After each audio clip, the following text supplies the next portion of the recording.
السلام علیکم ورحمۃ اللہ وبرکاتہ۔ نحمدہ و نصلی علی رسول الکریم، اما بعد، اعوذ باللہ من الشیطان الرجیم، بسم اللہ الرحمن الرحیم، الحمد للہ رب العالمین، صدق اللہ مولانا العظیم وبلغنا رسولہ النبی الامین مطلوب الکریم، ونحن علی ذلک لمن الشاہدین والشاکرین والحمد للہ رب العالمین۔ غوث اعظم مدنی بسر و سامہ مددی کعبہ مدد قبلہ امام مدد اور بغرداد بلا آفتاب کشتی مدد کن یا مہینہ کن کشتی قادری امنار غوث اعظم ضنم دم شیخ احمد رضا خان قبل عالم ضنم۔ آئیے بارگاہ نبی میں عقیدت اور محبت کے ساتھ درود پاک پڑھیں۔ اللہم صلی علی سیدنا مولانا محمد بارک وسلم، صلاۃ و سلام علیکہ یا رسول اللہ صلی اللہ تعالی علیہ وسلم۔ اللہ تبارک و تعالی قرآن میں فرماتا ہے الا ان اولیاء اللہ لا خوف علیہم ولا هم یحزنون، یعنی اس کائنات کے اندر اللہ تعالیٰ انسانوں کو پیدا کیا اور انسان کو پیدا کرنے کے بعد ان لوگوں کے اندر کچھ لوگ ایسے ہیں جو اپنی زندگی صرف اللہ کو راضی کرنے کے لیے جیتے ہیں۔ تو اللہ تعالیٰ نے اس آیت کریمہ میں جو ہے انہی لوگوں کو مخاطب کر کے خطاب کر کے فرمایا کہ یہ وہ لوگ ہیں جو اللہ کی رضا کے خاطر اپنی زندگی کا ایک ایک لمحہ گزار دیتے ہیں، اور انہی لوگوں کو اللہ تبارک و تعالیٰ نے اولیاء کرام سے خطاب فرمایا۔ اور وہ جماعت دنیا میں بزرگوں کی جماعت ہے، ولیوں کی جماعت ہے۔ انہی ولیوں میں حضور خواجہ غیر نواز سرکار رضی اللہ تعالیٰ عنہ کو ہر انسان جانتا ہے، اور اہل سنت والجماعت کے لوگ بہت ہی عقیدت اور محبت کے ساتھ انہیں مانتے ہیں۔ انہی کے دین ہے کہ آج ہم اور آپ کلمہ پڑھتے ہیں۔ غریب نواز سرکار کا ہی جو دین ہے کہ آج ہم اور آپ نماز پڑھتے ہیں، روزہ رکھتے ہیں، ایمان والے ہیں۔ اگر وہ نہ آئے ہوتے تھے تو ہم اور آپ نہ جانے کون سے مذہب میں رہتے تھے، کس کو بھی نہیں معلوم۔ آج ہم انسان اپنی مفاد کے لیے ہر وہ کام کرتے ہیں جو نہیں کرنا ہے، اور اللہ کے لیے ہر وہ کام کو چھوڑ دیتے ہیں جسے ہمیں کرنا ہے۔ غریب نواز سرکار جو ہے اپنے پیر و مرشد کے بارگاہ میں 20 سال گزار دیے، خدمت کرتے ہوئے گزار دیے استاذ کی، پیر و مرشد کی۔ زندگی کی جو ہے ایک ایک لمحہ جب تک اپنے پیر و مرشد کے بارگاہ میں رہے ہمیشہ خدمت کرتے رہے، اور اتنا جو ہے خدمت کیے کہ ان کے پیر و مرشد جو ہے ان سے خوش ہوئے کہ میرا یہ مرید جو ہے سب سے افضل اور اعلیٰ ہے تمام مریدوں میں۔ تو ان کے پیر و مرشد نے سوچا کہ بھائی تم نے مجھے میری خدمت اتنا کیا ہے کہ میرے پاس تمہیں دینے کے لیے کچھ بھی نہیں ہے، تمہارے مقام تمہاری خدمت کے اعتبار سے میرے پاس کچھ بھی نہیں، میں تمہیں کیا گفٹ کروں۔ اتنے ہی میں جو چند دنوں کے بعد حج کا مہینہ آ رہا تھا تو حضور غریب نواز سرکار کے پیر و مرشد غریب نواز سرکار کو لیتے ہیں اور مکے کی سرزمین پہ روانہ ہو جاتے ہیں۔ حج وغیرہ کرنے کے بعد رسول کائنات صلی اللہ علیہ وسلم کے بارگاہ میں جا کے حاضری دیتے ہیں، اور جانے کے بعد جو عرض کرتے ہیں یا رسول اللہ صلی اللہ علیہ وسلم یہ میرا مرید میری اتنی خدمت کیا کہ اس کا اجر دینے کے لیے میرے پاس کچھ بھی نہیں ہے، میں آپ کی بارگاہ میں لے کر کے آیا ہوں، اس کو جو آپ قبول فرما لیجیے۔ رسول کائنات صلی اللہ علیہ وسلم کے مزار مبارک سے آواز آئی معین الدین، یعنی حضور غوث پاک کا نام معین الدین ہے اصل نام۔ آواز آئی تو بہت سارے لوگ کھڑے ہو گئے، ہمیں بلا رہے ہیں ہمیں بلا رہے ہیں۔ تو پھر جو ہے پہچان کرایا گیا کہ اپنے پیر و مرشد کے ساتھ میں جو معین الدین آئے ہوئے انہوں، تو غریب نواز سرکار جو وہاں گئے اور حضور غریب نواز سرکار کو رسول کائنات صلی اللہ علیہ وسلم نے گفٹ کیا، تحفہ عطا فرمایا، اور وہاں سے رسول کائنات صلی اللہ علیہ وسلم نے حضور غریب نواز سرکار نے فرمائے کہ اب تم کہیں نہیں جاؤ گے، ہند کی سرزمین پہ جاؤ اور وہاں جا کر کے دین کا کام کرو۔ یہاں پر کوئی بھی نہیں جانتے تھے اس کو وقت۔ غریب نواز سرکار نے فرمایا یا رسول اللہ صلی اللہ علیہ وسلم ہند کدھر سے جانا ہے ہمیں تو معلوم بھی نہیں ہے، خواب میں پورا راستہ بتا دیا گیا۔ غریب نواز سرکار اپنے روانہ ہوئے وہاں سے ہندوستان کے سرزمین پہ آئے اور آنے کے بعد جو ہے یہاں پر قیام فرمایا۔ جب مدینے کے سرزمین سے اور ہند کی سرزمین تک آنے میں بہت سارے واقعات کرامات اس میں آئے۔ آج کچھ لوگ انسان بزرگان دین کو ماننے سے انکار کرتے ہیں، انہیں بزرگوں کی وجہ سے ہم اور آج ہم مسلمان اور ایمان والے کہلاتے ہیں۔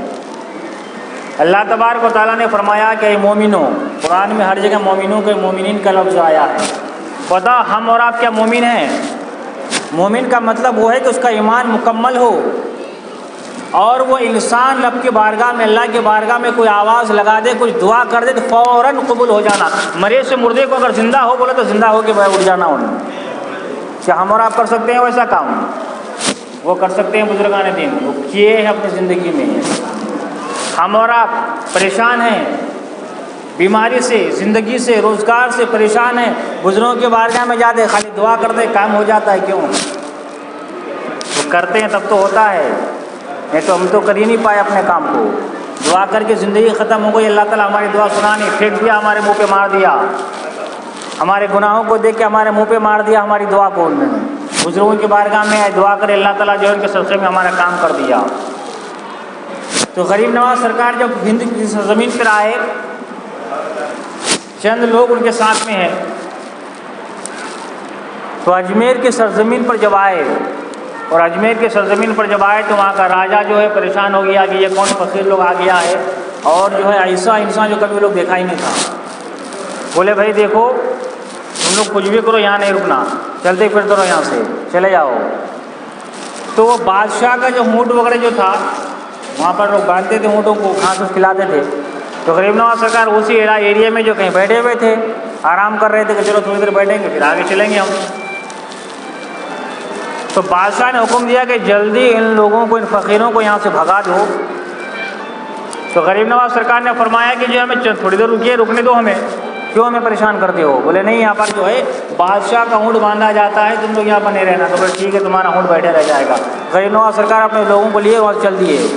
بادشاہ کا جو ہے درباری لوگ پریشان ہوئے، اونٹ کو اٹھا کر کے نہیں اٹھ سکا، ڈھونڈنے لگے غریب نواز سرکار کو، جا کے معافی مانگے، اونٹ کھڑا ہو گیا۔ اب غریب نواز سرکار جب وہاں پر قیام کیے تو جو لوگ حالت کفر میں تھے غریب نواز سرکار کو سے ملنے کے لیے آتے تھے، اور جیسے ان سے ملتے تھے تو غریب نواز سرکار کے بارگاہ میں آ کے وہ انسان ایمان لا لیتا تھا۔ اس کو بولتے ہیں مومن اور اس کا ایمان مکمل، کہ انسان کو دیکھے تو اللہ خدا یاد آ جانا۔ غریب نواز سرکار کے بارگاہ میں آنے کے بعد کوئی بھی انسان آتا تھا ایمان لا لیتا تھا۔ تو جب اس بادشاہ کو معلوم ہوا کہ جو بھائی یہ فقیر ایسا ہے کہ کوئی بھی انسان اس کے پاس جا رہا ہوں تو جو ایمان لا لے گا، اپنا مذہب بدل دے رہا، تو انہوں نے کیا کیا، اس فقیر کو یہاں سے بھگا دیا جائے، تم یہاں نہ تو یہاں رہے گا نہ تو جو کوئی لوگ ایمان لائیں گے۔ بادشاہ نے اپنی طاقت کا استعمال کیا، غریب نواز سرکار نے سب کو توڑ کے رکھ دیا۔ آخر میں بادشاہ، وہ زمانے کے بادشاہ جو ہے بڑے بڑے جادوگروں کو پالتے تھے وہ لوگ، اور قرآن میں بھی اس کے بارے میں ہے، جادو کے بارے میں۔ تو بڑے جادوگروں کو لوگ پالتے تھے، جیسے ایک جانور کو پالا جاتا ہے گھاس ڈال کر کے، ویسے ان لوگوں کو پالتے تھے وہ لوگ۔ آؤ رہو، کبھی میرے اوپر مصیبت آئے، پریشانی آئے تو اس کو مقابلہ کرنا، اسے ہٹانا۔ تو جادوگر جے پال جوگی جو یہ بھی تو بادشاہ کا دربار میں رہتا تھا، بادشاہ نے بلایا کہ دیکھو اتنے سالوں تک تم میرے دربار میں رہے، کھائے پیے رہے، تم سے کوئی کام نہیں کرایا، آج تمہارا امتحان کا وقت آ گیا ہے، یہ فقیر آیا ہو، اس فقیر کو یہاں سے بھگاؤ۔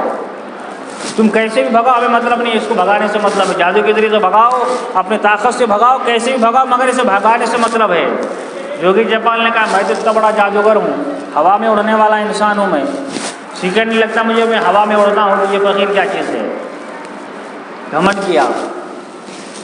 غریب نواز سرکار کے بارگاہ میں آیا اور آنے کے بعد بولا بھائی تم یہاں چلے آؤ، اپنا تعارف کرایا کہ میں ایسا جادوگر ہوں، میرے پاس اتنا علم ہے، میں ایسا ہوں۔ غریب نواز سرکار نے فرمایا کہ اتنے میں رہو، اس سے آگے مت بڑھو۔ تو وہ جادوگر نے جو ہے غریب نواز سرکار کے اوپر اپنے جو وار کیا، حملہ کیا، غریب نواز سرکار نے سب کو روک دیا۔ آخر میں وہ انسان جوگی جے پال جو ہوا میں اڑنے لگا، اپنے علم کے ذریعے سے وہ سیکھا ویسا علم، ہوا میں اڑنے لگا تو غریب نواز سرکار نے دیکھا کہ جو ہے ہوا میں اڑ رہے ہو، تو غریب نواز سرکار نے جو ہے اپنے جوتیوں کو، جو جوتی پہنتے تھے چپل کو حکم دیا جوتیوں کو کہ تم کیا کر رہے ہو یہاں پر، ڈیوٹی کرو، اسے پکڑ کے لاؤ۔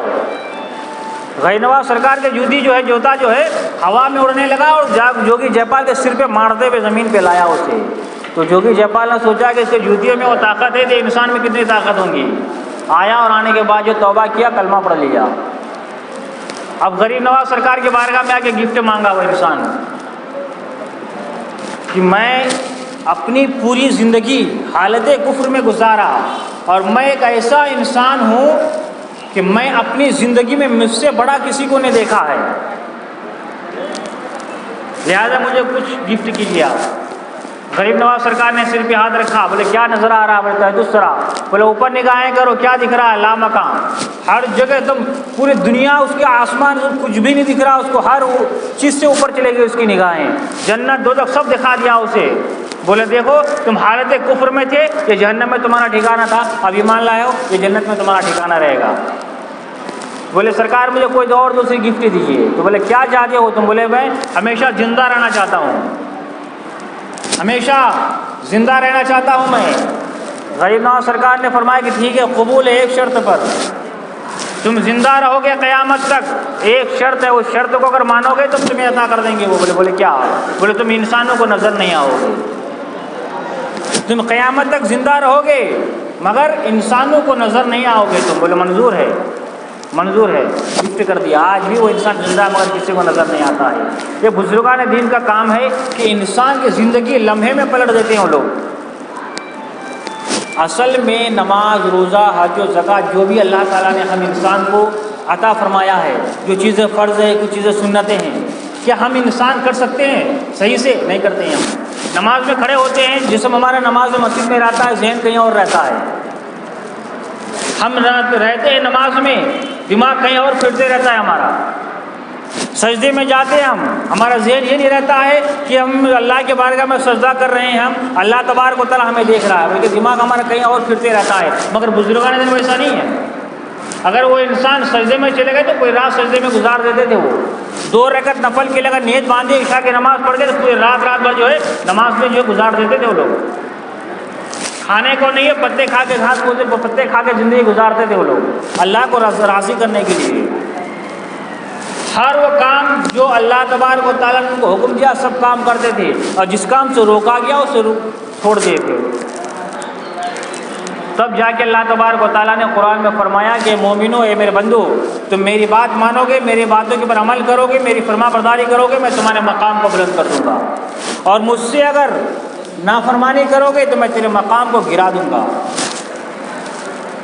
ہزاروں سال ہو گیا ہے، 100 سال ہو گئے غریب نواز سرکار کو انتقال کیے ہوئے۔ ہر انسان جانتا ہے، ابھی بھی جاتا ہے، اپنے کام بنا کے آتا ہے۔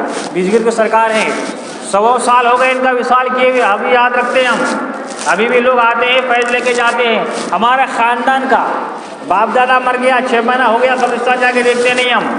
وجہ کیا ہے؟ وجہ یہی ہے کہ ہمارا ایمان کمزور ہو گیا، ہم نے اللہ کے نافرمانی میں زندگی گزارا، جس کی وجہ سے اللہ تعالیٰ ہمارے مقام کو نیچے گرا دیا ہے، اور انہوں نے اللہ کے فرما برداری میں زندگی گزاری بزرگان دین، اللہ نے ان کے مقام کو بلند کر دیا ہے۔ اسی کو تو کہتے ہیں مقام کو بلند کرنا۔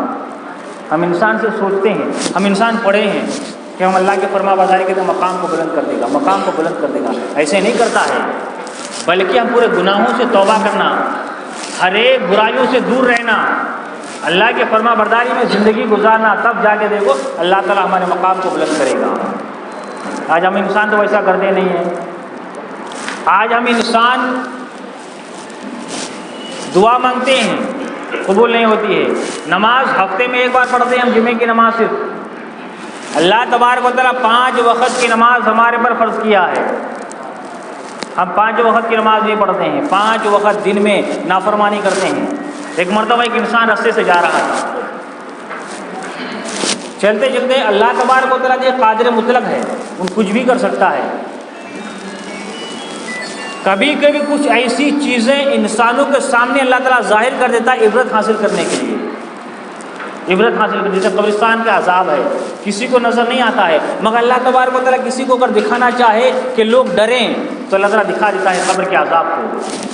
تو ایک انسان رستے سے جا رہا تھا، شیطان مل گیا اس کو، اور شیطان اس انسان کو دیکھ کے اس سے زیادہ دور بھاگ رہا ہے وہ، اور اس کو بولتے ہوئے جا رہا ہے، کہتے ہوئے جا رہا ہے کہ میں شیطان ہوں، میں تم سے دور بھاگ رہا ہوں۔ وہ انسان بہت خوش ہو گیا، کیا بول کے معلوم ہے؟ میں تو مسلمان ہوں، ایمان والا ہوں، شیطان مجھ سے ڈر رہا ہے، شیطان مجھ سے ڈر رہا ہے، دیکھو میرے اندر میرے ایمان کی جو طاقت، شیطان مجھ سے دیکھ کے بھاگ رہا ہے، ڈر رہا ہے۔ تو شیطان نے بولا اس خوش فہمی میں مت رہو تم کہ میں تمہارے اعمال کی وجہ سے ڈر کو بھاگ رہا ہوں، بلکہ میں اس وجہ سے تم سے دور بھاگ رہا ہوں، ڈر رہا ہوں کہ میں نے زندگی میں ایک مرتبہ اللہ کو سجدہ کرنے سے انکار کر دیا تو اللہ تبارک و تعالیٰ مجھے جنت سے نکال کے ہمیشہ جہنم میں پھینک دیا، مجھے کبھی میں جنت میں نہیں جا سکتا ہوں، ہمیشہ میرے اوپر لعنت پڑتی رہیں گی، انسانوں کے، جناتوں کی اور جو فرشتوں کی، اللہ کی ہمیشہ میرے اوپر لعنت ہے۔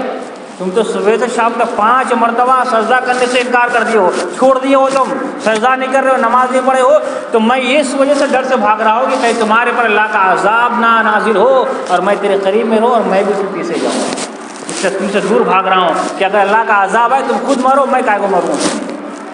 اب بولو، ہم انسان کا اعمال، ہمارا اپنے اعمال کا ہم انسان محاسبہ کریں کہ ہماری زندگی ہم جو گزارتے ہیں کس طرف جا رہا ہے ہمارا معاشرہ۔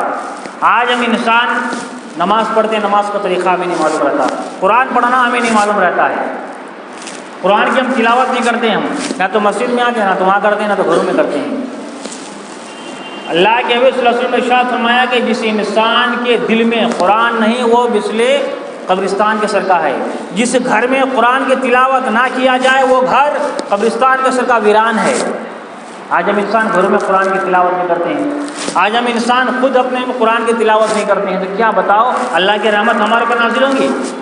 نہیں ہوں گی، بلکہ جو ہے وہ اس کو بھی اللہ تعالیٰ اٹھا لیتا ناراضگی سے، اور جب اللہ تبارک و تعالیٰ اٹھا لیتا اس برکت کو تو پھر ہم بے برکتی میں زندگی گزاریں گے، ہمیشہ پریشان حال رہیں گے، کوئی پریشانی کو ہٹانے والا نہیں ہوگا۔ ایک ہی راستہ ہے انسان کی زندگی سے پریشانی ہٹانے کا، ایک ہی راستہ ہے، اپنے گناہوں سے توبہ کرو، اللہ کے بارگاہ میں سچے دل سے، پھر دیکھو اور رب کے بارگاہ میں مانگیے کیسا اللہ تعالیٰ عطا فرماتا ہے ہمیں۔ آج ہم انسان یہ شکوہ کرتے ہیں، گلا کرتے ہیں کہ ہم جو ہے بیمار ہیں، پریشان ہیں، دعا مانگتے ہیں، دعا قبول نہیں ہوتی ہے۔ اور ایک چیز ہمارے قوم کے اندر، ہمارے معاشرے کے اندر سب سے زیادہ کیا ہے معلوم ہے؟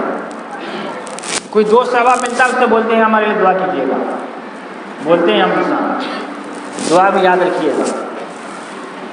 جس انسان سے دعا کرانا اس سے دعا تو کراتے نہیں آپ، اور جس سے نہیں کرانا اس سے بولتے ہیں دعا کرنا، تو خود تو اپنے لیے دعا نہیں کر پا رہا ہے، وہ خود کے لیے نہیں کر رہا اور خود کی مصیبت کو نہیں ہٹا رہا، تمہارے کہاں سے ہٹا دے گا وہ؟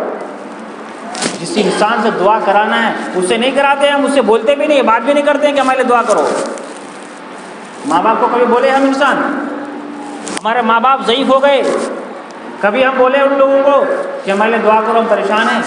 نہیں بولتے ہیں، شرم آتی ہے کیونکہ ماں باپ ہیں وہ۔ اور دوست احباب جو تمہیں ہمیشہ نیچا دکھانے کی کوشش کرتا ہے وہ، اس سے بولتے ہو کہ دعا کرو، وہ کیوں دعا کرے گا تمہارے لیے؟ خود کے لیے نہیں کرتا تمہارے لیے کیوں کرے گا وہ؟ تو ہر انسان اپنے ماں باپ کی دعا دے، اپنے ماں باپ سے دعا کراؤ، پھر دیکھو جب ماں باپ اپنی اولاد کے لیے دعا کرتا ہے تو اللہ تبارک و تعالیٰ کا عرش ہلنے لگتا ہے، اور اللہ تعالیٰ فرماتا ہے کہ اس انسان نے مجھ سے دعا مانگا اپنے اولاد کے لیے، اس انسان نے کیا بھی کیا ہوگا میں اسے عطا کروں گا۔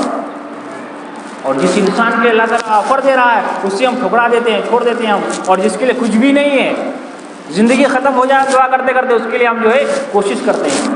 تو پیارے اپنے ماں باپ سے دعا کراؤ، اپنے ماں باپ سے جو ہے انہیں تکلیف مت دو، ان کو پریشان مت کرو۔ اگر ماں باپ دنیا میں ہم انسان سے تکلیف میں رہ گئے اپنی اولاد سے تو ہماری دنیا بھی خراب، آخرت بھی خراب۔ ماں باپ اگر ہم انسان سے خوش ہیں، ماں باپ اگر ہم انسان کو دعا سے یاد کر لیے ہمیں، تو ہماری دنیا کی بھی زندگی اچھی ہوں گی اور آخرت کی بھی زندگی اچھی ہوں گی۔ وآخر دعوانا الحمدللہ رب العالمین۔